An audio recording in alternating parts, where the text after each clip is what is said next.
On 22nd June this year, on what was to be the first day of your trial, you both pleaded guilty to the offence of conspiracy to commit unauthorised acts in relation to a computer, causing or creating risk of serious damage. The base offence is that under Section 3ZA of the Computer Misuse Act 1990. You, Flowers, also pleaded guilty to 2 offences of conspiracy to commit unauthorised acts in relation to a computer with intent to impair under Section 3 of the Computer Misuse Act 1990. In broad outline, the circumstances are these. In respect of count 1, you were both engaged on a sophisticated intrusion upon and violation of the internal computer systems of Transport for London over the period 31st August to 3rd September 2024. No purpose will be served by descending into unnecessary detail. The facts have been fully articulated on behalf of the prosecution in both written and oral submissions. In broad terms, however, you acted together and with others unknown to gain unauthorised access to TfL systems at increasingly high levels. You and those others deployed a combination of techniques, which included social engineering and the use of sophisticated software, all of which were aimed at exploiting vulnerabilities in the TfL defences, whilst at the same time covering your own tracks.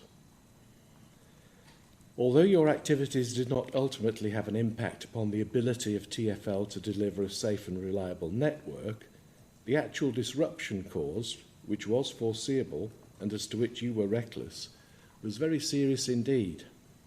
The dial-a-ride booking service, the provision of concessionary travel cards, the digital payments channel, and the rollout of contactless ticketing were all seriously adversely affected. No fewer than 27,000 users had to reset their passwords. You also downloaded a significant amount of personal data from the Oystercard database. Your activities ceased only when TfL resorted to taking extreme and desperate measures, which included severing the means by which all remote access to its systems could be achieved and disabling all its computer connectivity to the internet. The remedial work required was in the region of £25 million, which excludes the costs of taking steps to guard against similar attacks in the future. Figures of up to £56 billion of potential damage have been mooted by the prosecution in the event that you'd gone on effectively to close the transport network. But this is a highly speculative exercise based on consequences which neither of you occurred nor which you intended. I'm satisfied that your actions were primarily motivated by selfish bravado, heedless of the severe consequences to others. Your hostile intrusions persisted over a period of 4 days between 31st August and 3rd September 2024. During this period, you were able to exfiltrate a large quantity of personal data concerning the owners of Oyster cards.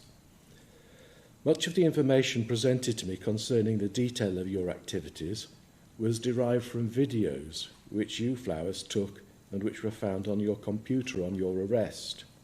You were at the relevant time broadcasting the progress of your hacking activities to a small audience of like-minded enthusiasts.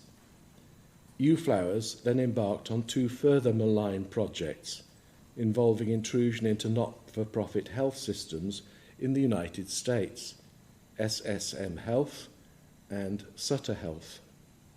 They form the basis of counts 5 and 6, respectively. The base offence for each of these counts is performing unauthorised acts with intent to impair or with recklessness as to impairing the operations of a computer, contrary to Section 3 of the Computer Misuse Act 1990. Your incursions into these systems were interrupted by your arrest when you were literally caught in the act at your home. You were thus deprived of any opportunity to cause substantive damage or to exfiltrate any sensitive data to which you may have gained access under these counts. There are no bespoke sentencing guidelines in respect of offences under the 1990 Act. Nevertheless, I must take into account the more general guidance to be found in the guidelines on overarching principles, reduction for guilty pleas, sentencing children and young people, offenders with neurological impairments, and totality. I will note at this stage that despite your relative youth and neurodiversity, your offending in this case is so serious that I have no alternative but to pass a sentence of immediate custody upon you both. The sentence I will pass is the lowest which is consistent with adequately reflecting your criminality. I start with your case, Flowers. You have the advantage of a number of documents relating to your educational and psychological history, the contents of which I take fully into account. On count 1, I must first identify the statutory maximum for the offence under Section 3ZA. In the circumstances of this case, it is 14 years imprisonment. There are no Court of Appeal authorities and no bespoke guidelines for analogous offences. However, I must take into account the general aims of sentencing involving the punishment of offenders, the reduction of crime, including its reduction by deterrence, the reform and rehabilitation of offenders, the protection of the public, including victims of crime, and the making of reparation by offenders to persons affected by their offences. The objects of reform and rehabilitation are of particular significance where young people are involved, as is detailed in the guideline and authorities to which I've been referred, which relate to the sentencing of children and young people. The seriousness of the offending must be assessed with reference to levels of harm and culpability, respectively. It's at this stage that the court would normally identify a starting point within a bespoke guideline, had that been available.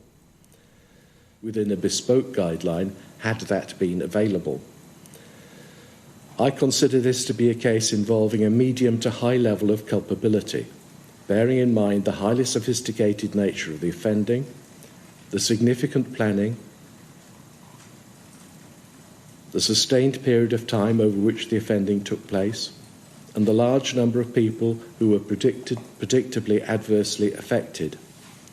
I accept, however, that your culpability is not in the very high category on the basis that the prosecution has accepted that your actions were reckless and not carried out with intention. On the issue of harm, I also consider this to be a case involving a medium to high level of culpability.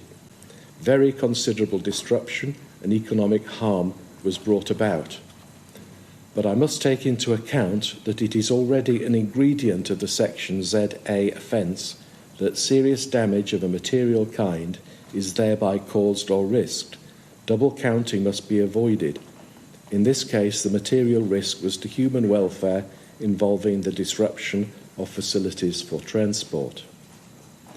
On this basis, I consider that the starting point should be a custodial sentence of 6 years. I must now proceed to consider the aggravating and mitigating features. In your case, the aggravating features are that you acted as part of a group of conspirators. Your corporate victim was providing a valuable public service with which you were seriously interfering. You were at the time on bail for ransomware attacks on United States companies, and you remain under investigation. I have not included in this list any reference to planning or the means by which your activities were concealed, because I've included consideration of these elements in my assessment of the starting point. The mitigating factors are these. You have no previous convictions. However, it is to be borne in mind that in October 2023, you were visited at your home by police who served a cease and desist notice for making hoax calls to report serious crimes to emergency services. You were given the opportunity to cooperate in an intervention intended to steer you into legal and ethical pathways, but you declined to engage. You had recently turned 17 at the time of this offence. I accept that my sentence should be that which would have been appropriate had it been passed at that stage. I also accept that I must form an independent view of your level of responsibility. You clearly had and have a very sophisticated knowledge of the means by which hacking may be perpetrated to strongest effect. But I'm satisfied that your age did contribute, at least in some part, to the degree of reckless irresponsibility with which you acted throughout. There is evidence that you've had a very unsettled childhood and adolescence, full particulars of which I've been provided. I need not rehearse the details now. Your neurodivergence, taken in conjunction with your age, to which I've already referred, accounts in part and in conjunction for the attraction which this type of criminality holds for you. However, I am satisfied that your expertise was such that you fully understood the potential consequences and the serious criminality of your actions. Balancing out these aggravating and mitigating features, with particular reference to your age, I moved down from the starting point to 5 years and 6 months in custody. I turn now to the discount for your guilty plea. Usually a discount of 10% will be appropriate for a guilty plea entered on the first day of trial. However, I accept that a combination of features, including difficulties in getting access to your legal advisors and late completion of expert reports on your behalf, enabled me to increase the discount to a little over 15%. Your sentence on count 1, therefore, is one of 4 years and 8 months. I turn now to counts 5 and 6. I have 2 options. One will be to make count 1 the lead offence and increase the sentence passed thereunder to reflect the additional criminality involved in counts 5 and 6. The other will be to impose consecutive sentences under counts 5 and 6, but to mitigate their lengths, having regard to the principle of totality. I prefer to take the latter course because these counts relate to separate victims in relation to a distinct time of offending. I stress, however, that the total sentence would have remained the same whichever of the 2 routes I'd taken to get there. The offences under Section 3 of the 1990 Act are less serious than those under Section 3ZA, which is covered by count 1 of the indictment. The statutory maximum is 10 years. Furthermore, your incursions were significantly less advanced than they had been against the Transport for London systems. Having regard to the lower levels of harm and culpability involved, I take a starting point of 2 years, which I reduce with reference to the balancing of aggravating and mitigating factors to one of 1 year and 9 months. This is further reduced by about 15% to reflect your guilty pleas, to give a total of 18 months. It's at this stage that I must factor in considerations of totality. I do this by directing that the total should be reduced to 10 months on each count to run concurrently to each other, but consecutively to the sentence on count 1. This gives a total sentence of 5 years and 6 months. The time you've already spent in custody will count towards this sentence. There will come a point during your sentence when you'll be released on licence, but if you commit any further offences or breach the terms of your licence, you'll be liable to be recalled to custody. I now turn to you, Jabbar. I consider, for the reasons I've already given, the same starting point of 6 years should apply to you as applied to Flowers. The aggravating and mitigating features, albeit similar, are not the same.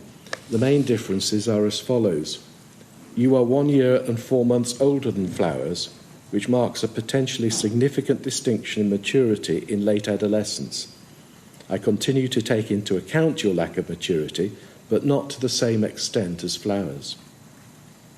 As with Flowers, I take into account your neurodiversity, full details of which I've been provided.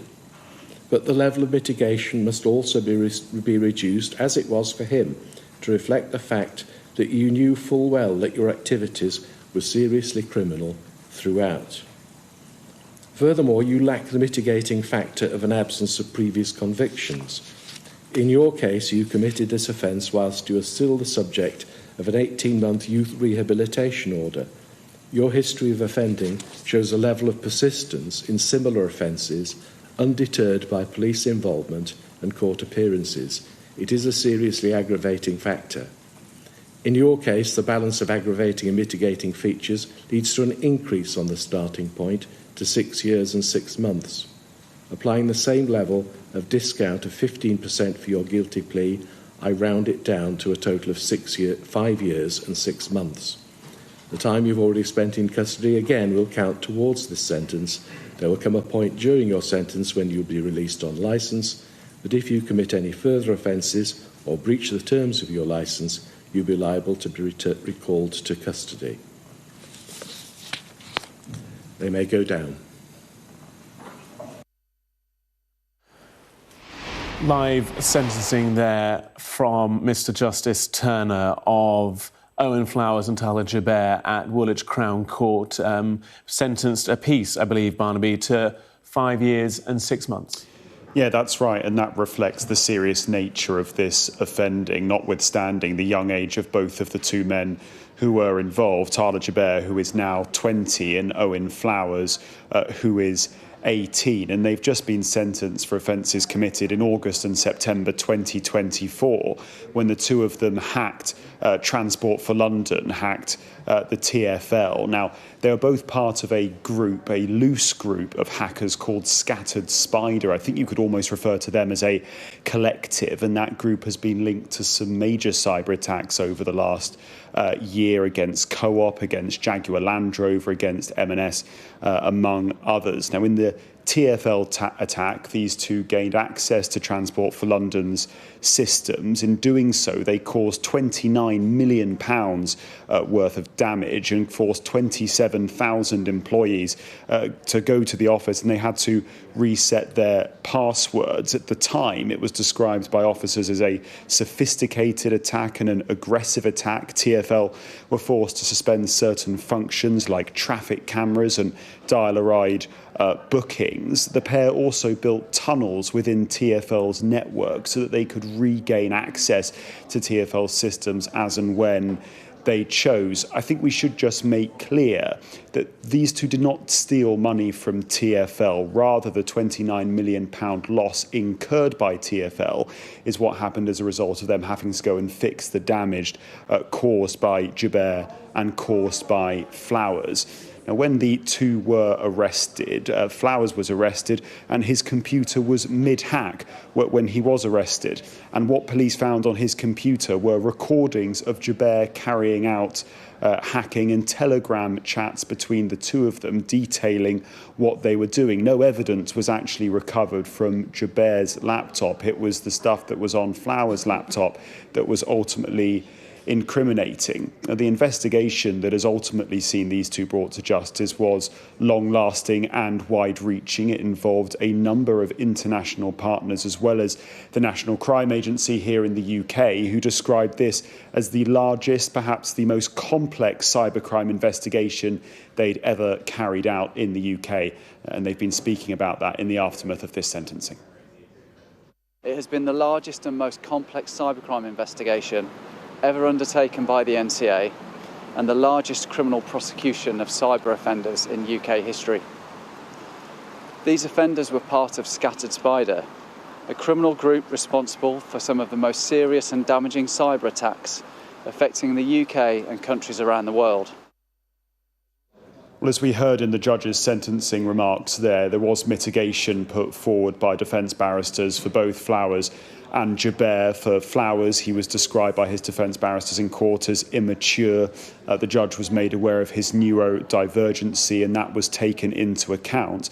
Defence barristers for Joubert said that he had just wanted to rummage, was the phrase, in TfL's networks. It was made clear to the court by the defence barristers that the pair were in TfL's networks for around 9 hours before anybody noticed anything.